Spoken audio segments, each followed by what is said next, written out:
Bonjour à tous, c'est Tristan. Bienvenue dans ce nouvel épisode. Je suis très heureux de vous retrouver cette semaine encore sur mon podcast Merci Bisous. Avant de commencer, une fois n'est pas coutume, j'aimerais prendre un petit moment pour remercier toutes les personnes qui m'ont gentiment laissé un message par rapport à l'épisode de la semaine dernière qui concernait l'alcool. J'ai eu beaucoup de personnes qui m'ont partagé leur expérience et ça m'a beaucoup touché. Ça m'a fait énormément plaisir. Si vous ne l'avez pas écouté, je vous invite à le faire si ça vous intéresse. Et on peut commencer l'épisode d'aujourd'hui. Vous l'aurez vu dans le titre, le sujet d'aujourd'hui concerne les fans. Le fait d'être fan de quelqu'un ou de quelque chose, c'est un sujet qui me concerne, qui m'a concerné, qui me concerne toujours, et que je trouve intéressant d'aborder, parce que je trouve que dans la société actuelle, les fans ont souvent tendance à être ridiculisés ou moqués, ou en tout cas souvent regardés avec condescendance et mépris. J'ai été fan moi-même, et je le suis encore, mais d'une autre manière. Et j'aimerais me pencher sur quel fan j'ai été moi, et de quelle manière est-ce que je le suis encore maintenant. Quand j'étais plus petit, j'ai toujours été très rêveur. Je l'ai mentionné plusieurs fois dans des épisodes précédents. Et ma mère, je vivais seul avec ma mère qui me racontait beaucoup d'histoires et ça alimentait vraiment mon imagination. Et de ce fait, j'avais tendance à imaginer beaucoup de scénarios et de rêver un peu ma vie plutôt que de la vivre. Je crois que ma première idole, alors j'ai peu de mémoire, mais je dirais que c'était certainement Alizée parce que j'avais vu et écouté le CD chez une voisine qui habitait derrière chez nous, qui était avec moi à l'école, c'était une amie, et je me rappelle qu'elle m'avait fait une copie de ce CD gravé. Ça se faisait à l'époque. Donc c'était le premier album d'Alizée qui s'appelle Gourmandise, le plus connu, celui où il y a Moi Lolita, etc. Et vraiment j'ai tout de suite aimé. Après j'ai découvert les clips, j'ai vu les performances télévisées où elle chantait, où elle dansait. Et je me rappelle très bien, j'ai un souvenir assez précis, et pourtant j'ai peu de mémoire comme je l'ai mentionné, mais j'ai un souvenir très précis d'une performance de la chanson J'ai pas 20 ans, où elle était en robe bleue avec des bottes argentées. Et vraiment c'est une performance qui m'a beaucoup marqué. Et puis des émissions télévisées, notamment une qui s'appelle Star à domicile. Pour les plus nostalgiques d'entre nous, ça nous rappelle des souvenirs. Et je me souviens que je rêvais qu'Alizée vienne chez moi pour me faire une surprise, mais en même temps, j'étais pas une fille, donc je me doutais bien que j'avais peu de chances que ça arrive. Et puis j'ai appris que la carrière d'Alizée avait été lancée par Mylène Farmer. Et c'est pile au moment où mon adolescence commençait, où j'ai commencé vraiment à m'intéresser à Mylène Farmer. Et Mylène Farmer plus adolescence, c'était l'intensité garantie. Ceux qui me connaissent, et même d'ailleurs ceux qui me connaissent pas trop, peut-être à force d'écouter le podcast, vous avez peut-être remarqué qu'un de mes traits de caractère, c'est que je suis légèrement très obsessionnel. Et quand j'aime, quand j'admire quelqu'un, j'ai envie de tout connaître de cette personne et de tout regarder, de tout savoir. Et Mylène Farmer n'a pas échappé à cette règle. En vérité, ce qui me touchait le plus chez elle, c'était ses concerts, notamment un qui s'appelle Millennium Tour.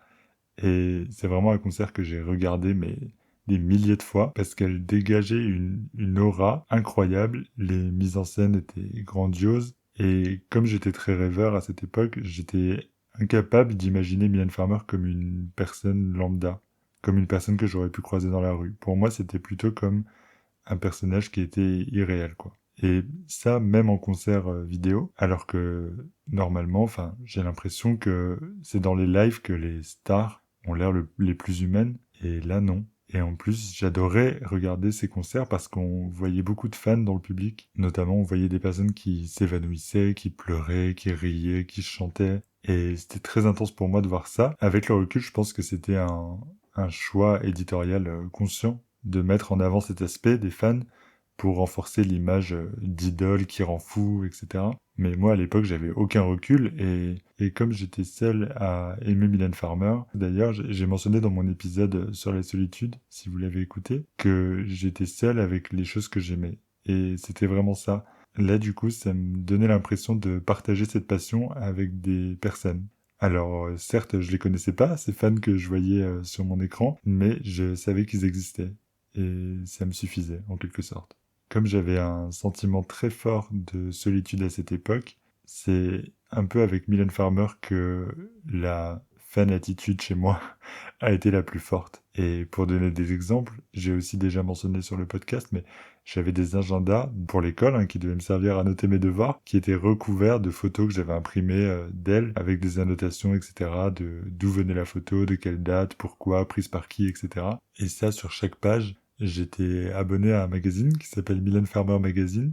D'ailleurs, j'ai retrouvé quelques exemplaires il y a quelques mois. Et c'était un magazine d'une très bonne qualité que je trouvais cher à l'époque. Vraiment, j'économisais pour me l'acheter, mais j'étais très heureux. J'avais acheté aussi des livres, je me faisais offrir des livres. J'ai retrouvé également des dessins que j'avais fait de couvertures de singles, etc., que je trouvais belles, que j'avais redessinées.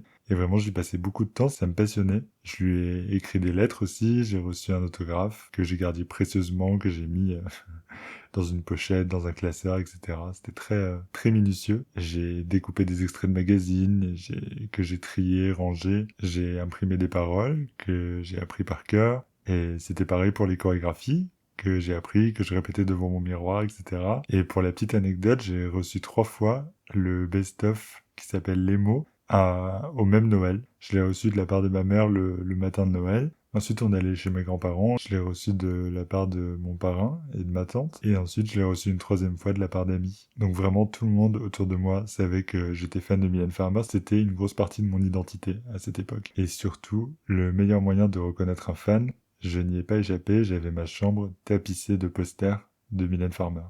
Et justement, ces posters, c'était des photos que j'avais choisies avec très grand soin et notamment comment ils étaient disposés dans ma chambre et tout, c'était très important et ça m'apportait beaucoup de réconfort de voir ces photos dans ma chambre, c'était comme un sanctuaire. Vraiment, j'avais une admiration extrêmement forte pour Mylène Farmer et je pense maintenant, encore une fois avec le recul, que ça m'a aidé à me construire parce que j'étais dans une période où c'était très important pour moi de me raccrocher à quelque chose.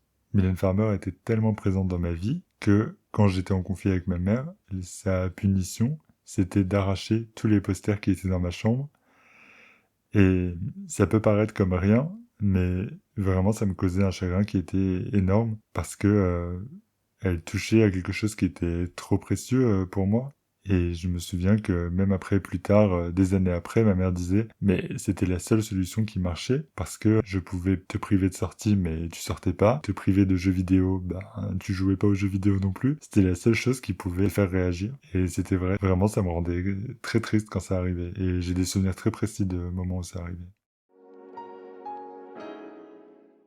Pendant plusieurs années, pendant les 3 quarts de mon adolescence, il y avait que Mylène Farmer que j'admirais vraiment. Et puis après, j'ai commencé à m'intéresser et à admirer d'autres stars avec plus ou moins d'intensité et pour les mêmes ou pour d'autres raisons. Pour le même côté fédérateur qui, moi, me fascine encore aujourd'hui, il y avait Madonna, que j'ai vraiment adoré, pareil, que j'aime toujours d'ailleurs maintenant, Elvis Presley, enfin, toutes ces grandes stars qui avaient la capacité de fédérer des foules immenses dans des stades, etc. C'est vraiment quelque chose qui me fascine et qui force l'admiration chez moi. Après, je pouvais être touché par d'autres aspects. Par exemple, j'adore Céline Dion pour son côté authentique. J'adore Peter Doherty pour sa manière d'écrire les textes et pour sa voix. J'adore Sarah Jessica Parker pour son côté accessible et drôle et fraîche, etc. J'adore Isabelle Adjani parce qu'elle est mystérieuse et légendaire, etc., etc.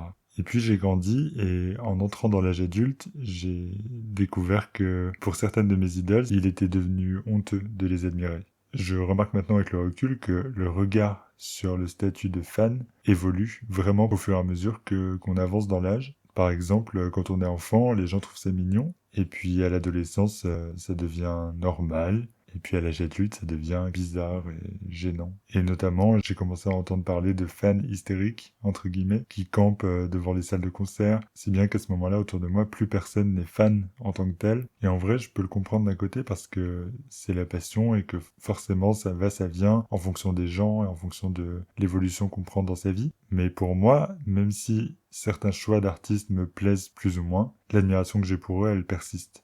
Et j'ai toujours une curiosité pour les nouveaux projets que cette personne va sortir. Et si je dois donner un exemple, j'ai écouté tous les albums d'Alizée. Alors, j'en aime certains plus que d'autres, mais je les connais tous, et j'ai vu toutes ses performances à la télé, j'ai vu toutes ses interviews, etc. Et beaucoup de gens me disent, mais elle fait plus rien depuis qu'elle est plus avec Mylène Farmer. Et même si elle a moins d'exposition, ça c'est indéniable, et ben je fais quand même l'effort de curiosité et de recherche, même 15 ans plus tard en ce qui la concerne. Et d'ailleurs pour moi c'est même pas un effort, c'est juste un plaisir. Comme je l'ai dit, je peux comprendre que la passion ça me nuise, et d'ailleurs je suis pas forcément prêt à payer 200 € pour un concert qui me plaira pas forcément, même si c'est d'une star, enfin d'une personne que j'admire beaucoup. Et je vais pas non plus forcément acheter tous les supports d'un album juste parce que je suis fan en tant que tel, mais j'aurai toujours une curiosité et une admiration pour la personne. Et d'ailleurs, la star, la personne en question, c'est un sujet.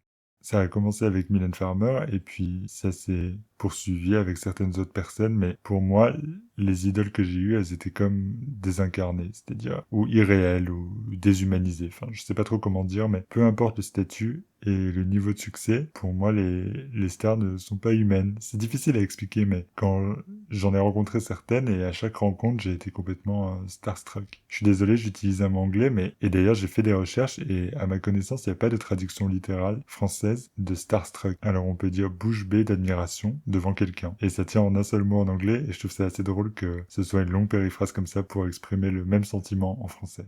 Par exemple, l'année dernière, j'ai eu l'occasion de rencontrer Alizée. J'ai commencé à être fan d'elle il y a 15 ans et j'avais un niveau de stress énorme. J'ai pas eu de mots, en fait, pour lui dire tout ce que j'aurais aimé lui dire. J'ai juste demandé une photo. Et vraiment, ça a duré 10 secondes. On a pris 2 photos. Et elle était très gentille, très souriante, mais j'ai quasiment rien dit. Je pense qu'avec le recul, j'ai dû avoir l'air ridicule. Après, j'ai quand même utilisé toute mon énergie pour garder ma contenance face à elle. Mais dès qu'on s'est quitté, j'avais les jambes en coton. J'ai eu une émotion qui était super intense. Alors que voilà, j'ai plus 15 ans et elle non plus d'ailleurs. Avec le recul, je peux comprendre que ça puisse paraître bizarre, mais c'est juste les émotions que ça m'a créées et ce que ça a fait chez moi. Il y a quelques années, j'ai eu l'occasion de rencontrer Sarah Jessica Parker quand j'habitais à Londres. Et encore une fois, là, c'était vraiment impossible pour moi de réaliser ce qui se passait. En plus, elle me posait beaucoup de questions, ce qui faisait que c'est comme si j'arrivais pas à intégrer ce qui se passait et mon cerveau avait pas le temps de réagir. Et je répondais aux questions qu'elle me posait de façon très robotique. Mais j'avais l'impression de pas vivre vraiment ce moment. J'avais l'impression d'être dans un rêve et que j'allais me réveiller. En vous racontant ces rencontres, je me rends compte que, enfin, j'avais déjà conscience que c'était des rêves devenus réalité, mais pour autant, et même après plusieurs années, ben, ces stars, elles restent des images idéalisées et glorifiées à mes yeux. J'ai conscience que c'est des personnes humaines comme tout le monde, mais je sais pas, je pense que elles sont tellement chargées d'émotions, de souvenirs à mes yeux que j'ai du mal à les voir telles qu'elles sont, je pense. J'ai pas encore suffisamment de recul sur la question et j'ai pas assez travaillé sur moi-même, je pense, pour expliquer vraiment ce phénomène, mais en tout cas, je remarque que dans la société actuelle, les stars ont tendance à être plus proches de leurs fans, en tout cas à être moins stars justement, grâce aux réseaux sociaux et au fait qu'elles peuvent être filmées, photographiées en permanence par n'importe qui, etc. Et malgré aussi le fait que je sois plus vieux, donc je suis plus dans la période d'adolescence où tout est très intense, néanmoins le sentiment que j'ai d'admiration pour ces personnes persiste, et même avec des nouvelles personnes que j'admire maintenant, c'est parfois plus ou moins intense, mais le sentiment reste présent malgré tout. De façon plus générale, je trouve que la façon dont les fans sont vus, notamment passé un certain âge, est très négative. C'est-à-dire que c'est mignon pendant l'enfance, à l'adolescence on considère que c'est chiant mais on tolère. Plus tard, à l'âge adulte, c'est chelou, voire méprisable.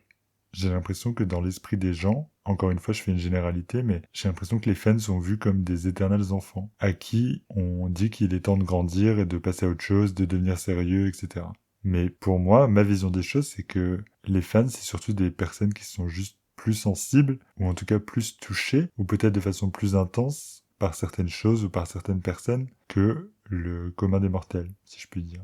Et de ce fait, ça engendre naturellement un comportement plus intense en retour. Après, c'est que mon humble avis sur la question, mais j'ai l'impression que cette intensité qu'il y a chez les fans, qui est quand même quelque chose d'assez typique de l'enfance et de l'adolescence, ça laisse penser aux autres que les fans sont des personnes immatures et non évoluées, alors qu'en fait non, la plupart des fans, c'est des personnes responsables qui vivent leur vie, payent leurs factures et choisissent d'aller camper 3 jours devant le Stade de France pour Lady Gaga. Et moi, personnellement, je trouve ça touchant et précieux, parce que c'est une capacité que la plupart des gens perdent avec l'âge, c'est-à-dire la capacité de s'émerveiller, d'avoir une passion dans un monde qui est quand même majoritairement blasé. J'irais même plus loin, je trouve même que c'est la preuve d'une grande force de caractère que d'assumer être fan passé l'âge de 14 ans, qui est, soit dit en passant, visiblement l'âge légal maximum pour être fan de quelqu'un. L'image des fans hystériques, je fais des guillemets encore une fois, qui est véhiculée dans la société actuelle, pousse certaines personnes à se cacher, et on en vient même à parler de plaisir coupable, de goût inavouable, ou de choses comme ça. Et je trouve que c'est une forme de mépris qui pousse les gens à critiquer les autres, et les personnes ou les choses qu'ils aiment, simplement parce que eux n'osent pas assumer leur propre goût. Et c'est un espèce de cercle vicieux, où on n'ose pas dire ce qu'on aime, mais on va critiquer les autres, et donc du coup, comme on se fait critiquer, on n'ose pas dire, etc. C'est sans fin. Et moi, si j'avais un rêve, en tant que Miss France 2022, c'est qu'il n'y ait plus de plaisir coupable, ou de goût honteux. Et ça commence par moi-même. C'est-à-dire, je peux aimer ou pas un artiste, mais j'essaye de ne jamais faire preuve de mépris et de condescendance vis-à-vis des personnes qui aiment. Je dis pas que je l'ai jamais fait, on vit tous dans la même société, mais je pense que ça mérite d'y réfléchir et de travailler sur soi pour que tout le monde se sente mieux, tout simplement. En conclusion, j'aimerais dire que j'aurais pu choisir de parler des idoles, mais j'ai choisi de parler des fans parce que c'est le statut de fan qui m'intéresse et j'aimerais que l'image des fans soit réhabilitée, si on peut dire. En tout cas, revalorisée et plus méprisée. Je trouve que être fan, c'est beau et c'est pas honteux. Et peu importe l'âge et peu importe la personne qu'on admire. Voilà, c'est sur ces belles paroles remplies d'optimisme et d'espoir pour une société meilleure que je vous quitte. Je tiens à remercier encore une fois chaleureusement les personnes qui m'écoutent avec assiduité chaque semaine. Ça me touche beaucoup, c'est inattendu et ça me fait très très plaisir. Donc merci à vous. Si vous voulez que ce soit plus simple d'accéder aux épisodes, vous pouvez tout simplement vous abonner sur la plateforme sur laquelle vous m'écoutez. Et vous pouvez également me suivre sur les réseaux sociaux que j'ai listés dans la barre d'infos de l'épisode. Vous pouvez jeter un coup d'œil, il y a mes réseaux Instagram, TikTok et YouTube, où le podcast est retransmis également. Je vous dis à la semaine prochaine et je vous embrasse. Merci, bisous.